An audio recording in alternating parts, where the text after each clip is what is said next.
2013 F150 rear shocks. You can do it on the ground, but these gas charged shocks, you gotta push them up. It's kind of hard to do, so jack it up a little bit and support the truck properly. And you want to have the axle hanging down as far as you can.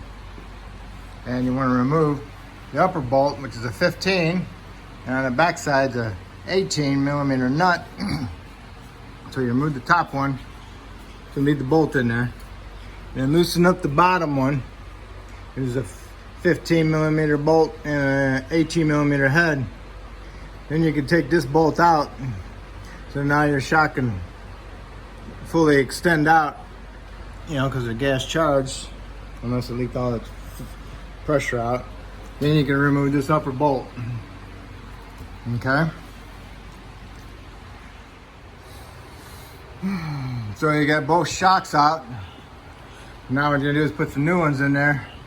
Get your new ones, stick it up in there, get the top bolt in there, put your nut on, just get it started. And then see on the bottom, these are ranchos that are rough countries. They're a little bit longer, so I have to push this shock all the way up in there. It's gas charged, pretty hard to do. And then put that bolt in there. And that's what you have to do too. So all shocks are a little bit different, but basically the same. I got my vehicle up in the air, I got my stand underneath it.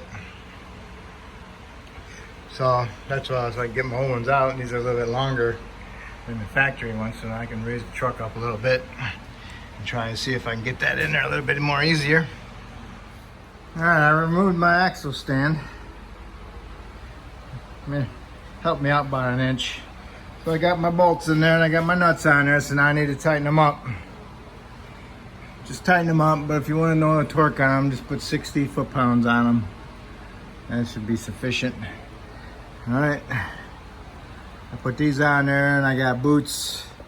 Put the clamps on, and then up it goes onto a little groove up on top. These are rough countries.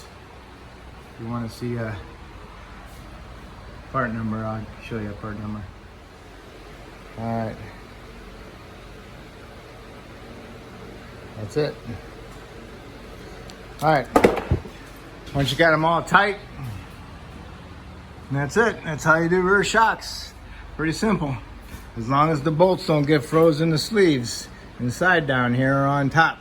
If they're frozen in there, then you just got to keep working them with penetrant. Put a little bit of heat on them so it soaks into the bolt, and so the bolt soaks into the rust, and just keep battling them on and off with an impact, and they'll eventually break loose. Just take your time. Other than that, that's it. If I helped you out doing these shocks, that's awesome. If you help me out by subscribing, I'd appreciate it. Thank you. Okay, this is the 2013 F150. It's got 260,000 miles on it. And I put the Rancho quick struts on the front and Riff Rider shocks on the back. The ones on the front are supposed to lift it up 2 inches because the front was lower than the back. That looks pretty good, and it doesn't even have a lift kit on it. That's awesome.